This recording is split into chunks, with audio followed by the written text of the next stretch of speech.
Hello, my friends. Welcome back to the bookcases. We still do not have an intro. My name is Taylor. Behind the camera today is Steven. Say hello, Steven. Hello, Steven.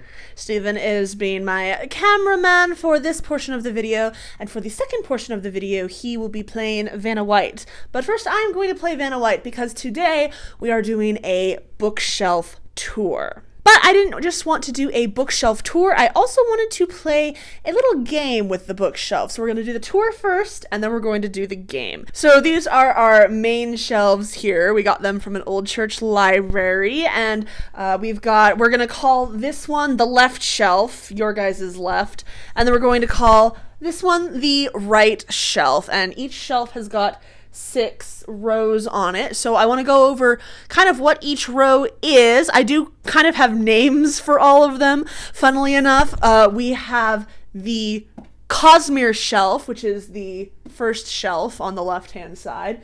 Then we have the tall YA shelf. We have the tall adult fantasy shelf. I call these guys the short shelves. And then this bottom shelf is the first shelf of shame, which is mostly for storage of these old photo albums, but do have a couple books on them as well. And then on the right-hand side, we have the Reardon shelf.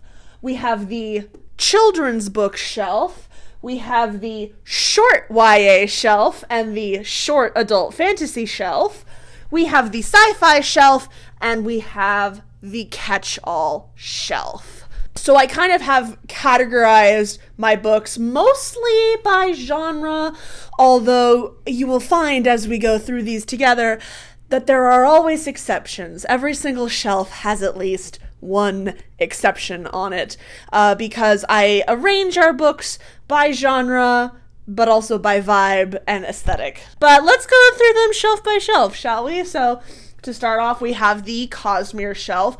These are all of the Cosmere books. There's only one book, I think, that's not on this shelf, right? Is Arcanum Unbounded the only Cosmere book that's not on this shelf? I believe so. Yeah, we've got all of the Cosmere books in hardcover up here. Mistborn, Stormlight, Mistborn, Standalones, Secret Projects, Stormlight novellas. And then we've got the Reardon shelf. I call it the Reardon shelf because it's mostly the Rick Riordan verse. We have a couple other little stragglers of some YA and middle grade books that are here filling out the shelf, but it's mostly the Rick Riordan verse. Why do I display these naked? Why do I not have dust jackets on these? Well, there's a story behind that.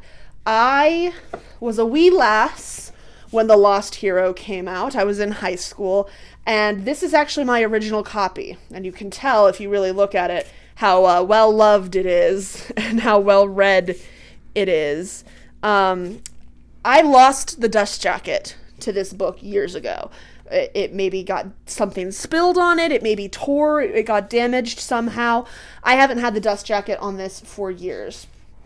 But I actually really like the design of the Riordanverse books with the foiling and the seal on the spines. So as I built out my collection of the rest of the Riordanverse books, most of these do have dust jackets. I have their dust jackets in storage.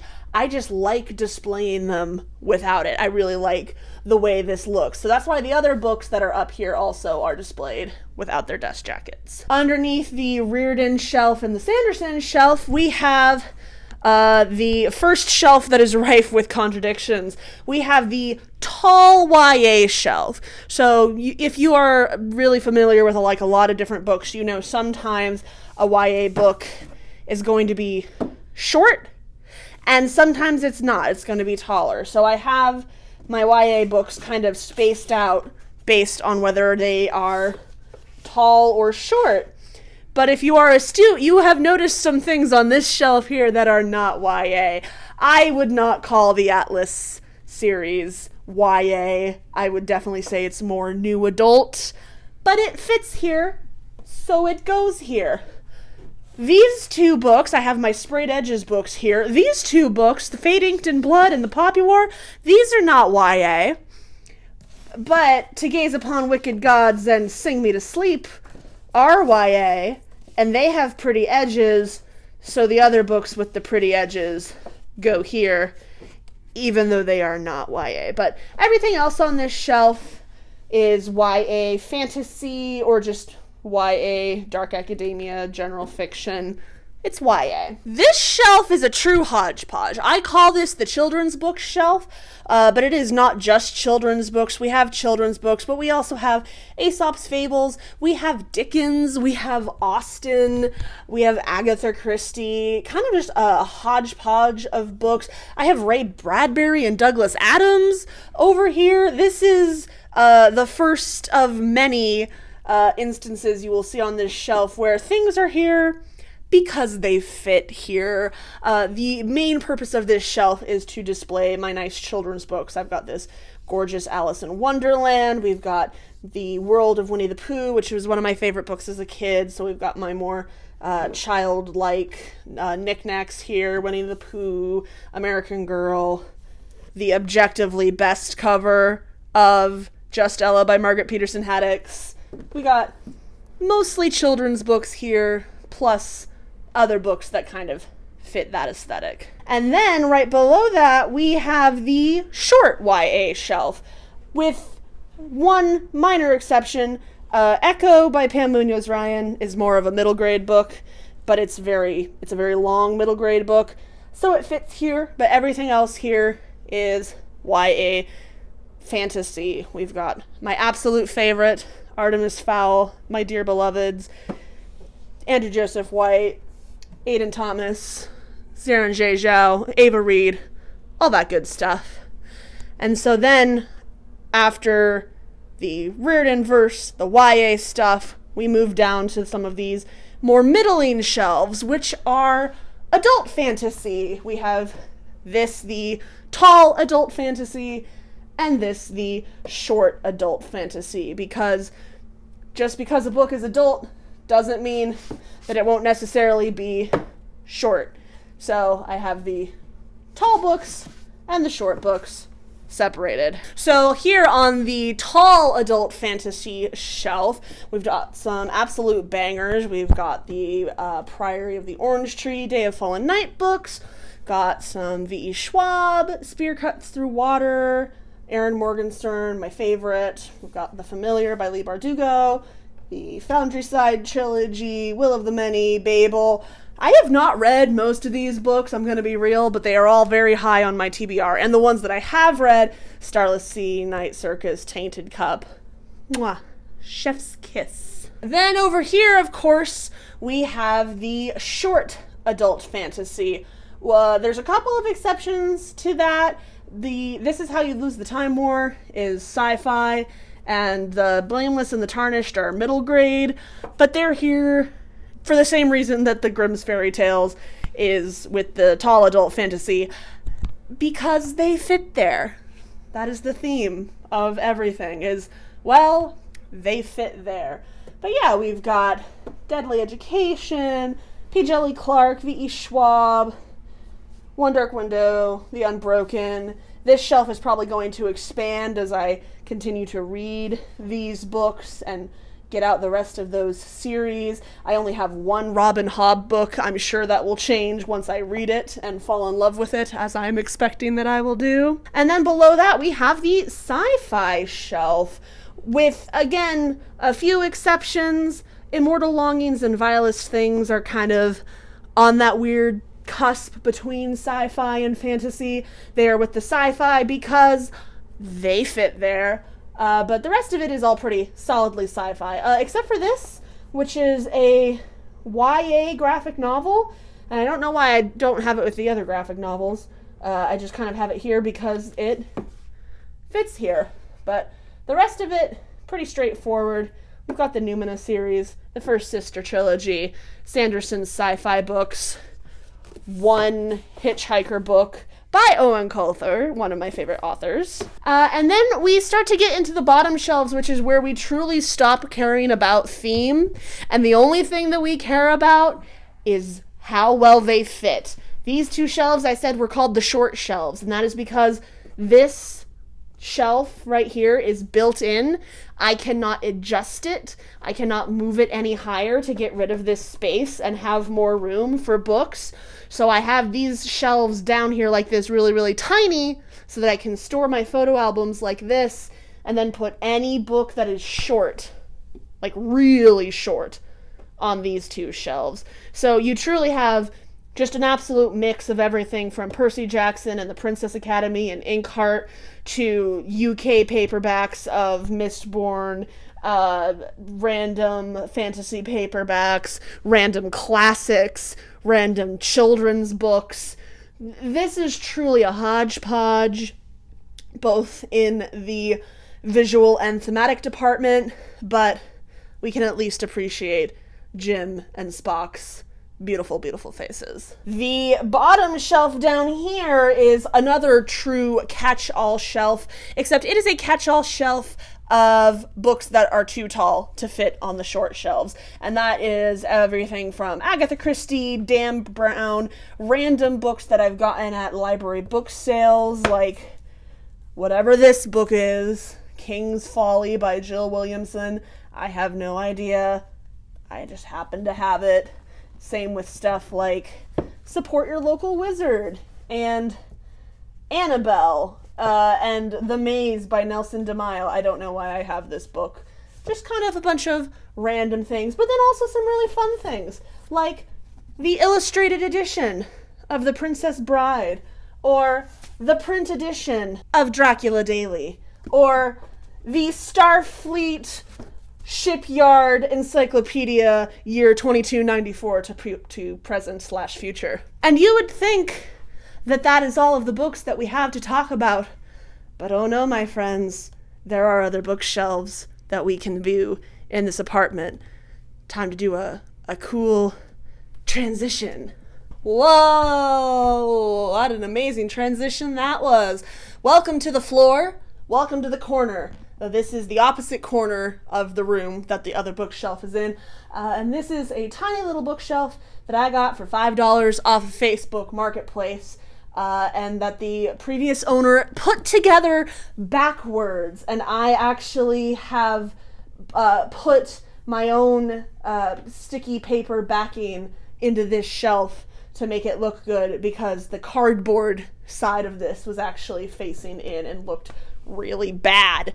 So this is also kind of a catch-all shelf, but it is a little more thematically cohesive than the other catch-all shelves. The top shelf here is the Wheel of Time shelf, along with Tress of the Emerald Sea and a Margaret Peterson Haddock's book that, say it with me everyone, didn't fit anywhere else. But this is, we only have half the Wheel of Time right now. We eventually will get the other half, and then that will fill out this whole shelf, and I'll have to find somewhere new for my little lantern to live. And then the bottom shelf is a little more hodgepodgey, but it's hodgepodgey with a purpose. There's some fantasy books here, Rise and Fall of Dodo, The Revolutions, and these are here because they look really nice next to The Goldfinch by Donna Tartt. That I have The Goldfinch, I have Secret History, some other dark academia, some other literary fiction, and then whatever this is, and whatever this is. House of Leaves by Mark Z. Danielewski, and Bats of the Republic by Zachary Thomas Dodson. These are books in the category of what if what a book was just really, really weird. So this is the most actually... So this shelf is the most cohesive of the extra bonus shelves, at least in terms of books that we actually intend to read. The rest of our shelves are a little more loosey-goosey, let's say. Whoa! Transition! Welcome to cookbooks! No, it's not just cookbooks. This, you might be able to see, this is directly next to the big shelf.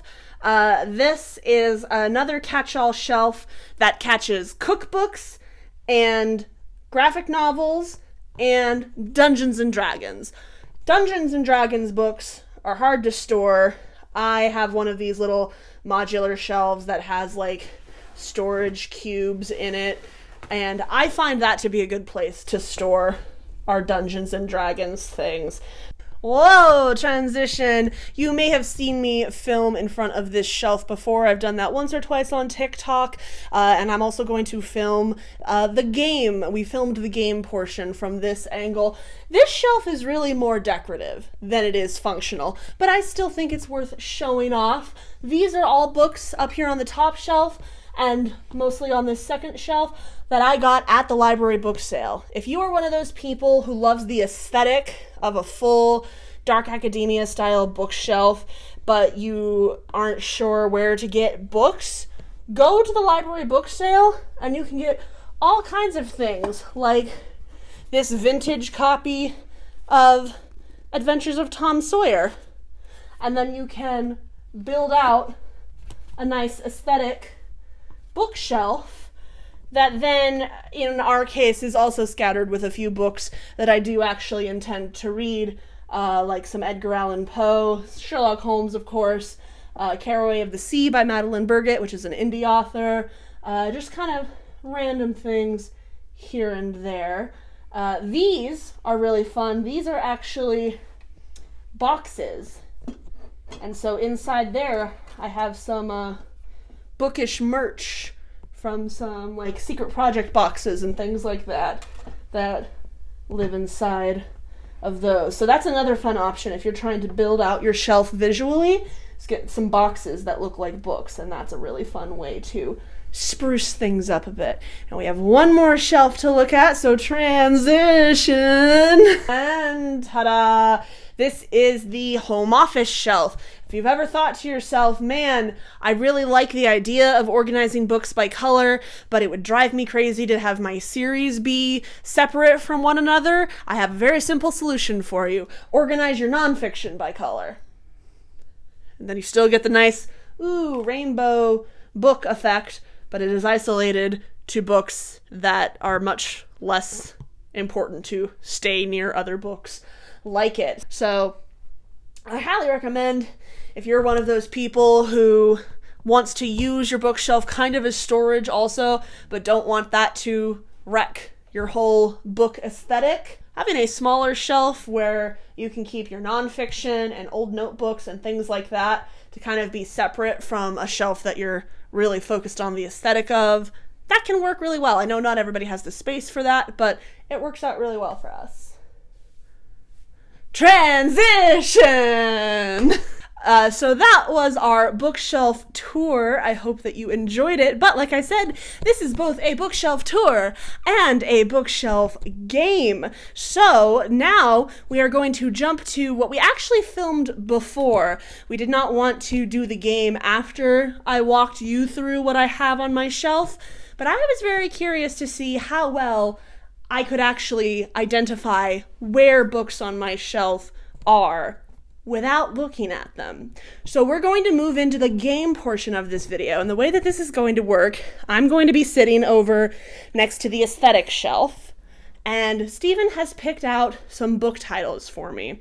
And what I'm going to do is he's going to read them off, and I'm going to try and say whether they are on the left or right shelf, and whether they're on shelf 1, 2, 3, 4, 5, or 6 of each side. I'm going to try and do so without cheating, without looking. So without further ado, let's cut to that. Hi, I'm Shot. And I'm Reverse Shot. So this is the game portion of the video. You have some books for me. You're going to list them off. Now, to make things easier for everybody, I have drawn this little chart here so that we know where I'm referring to. If I say that the book is on left shelf 2, that is your left at home, not Steven's left. Stage left, stage right, view left, view right. Nobody knows. Just give me the first book. Just give me the first book. Okay. First up, we have The Opal Deception on our easy category. Yes, The Opal Deception is Artemis Fowl. And so Artemis Fowl, I almost said the wrong shelf right off the bat because Artemis Fowl used to be on the right-hand second shelf, but now it is on the right-hand third shelf. And it is the fourth book in the Artemis Fowl series. And I want to say the Artemis Fowl series is the first set of books. So it is the fourth book on the third shelf on the right-hand side. That is exactly correct. Yes! Ding, ding, ding. All right, we're gonna do one more easy one, then maybe go somewhere else. Assistant to the villain. Assistant to the villain is on the bottom shelf of shame. It is, and I'm trying also not to look at the bookcase. I can see it, but like... We'll take a picture and put it up afterward. Yes. Assistant to the villain is on the sixth shelf on the left-hand side. It is all the way on the bottom, and a bunch of little mass market paperbacks and a dragon bookend are on top of it. Because I don't like Assistant to the Villain, so it's in a place of shame. It's giving some other books some altitude. Yes. She's right. There's a reason this was on easy. Okay, moving up to things I thought might be medium. Where is the blade itself? The blade itself, I had to think about what book that was. The blade itself is the one Joe Abercrombie book that we have, which means it's on that stack of side-stacked books, which is on the left-hand shelf, third shelf, and it's like in the middle of that stack. I want to say the Jasmine Throne and the Grimm Fairy Tales are on top of it. It's under those two, but then on top of the Mistborn Era 2 paperbacks. That is exactly correct. Yeah! So you've got your first medium one. See, that one was harder because I was like, what is the blade itself? Oh, it's that. It's the Joe Abercrombie book. We're going to do one more medium. For your next medium, where is Dagger Eyes?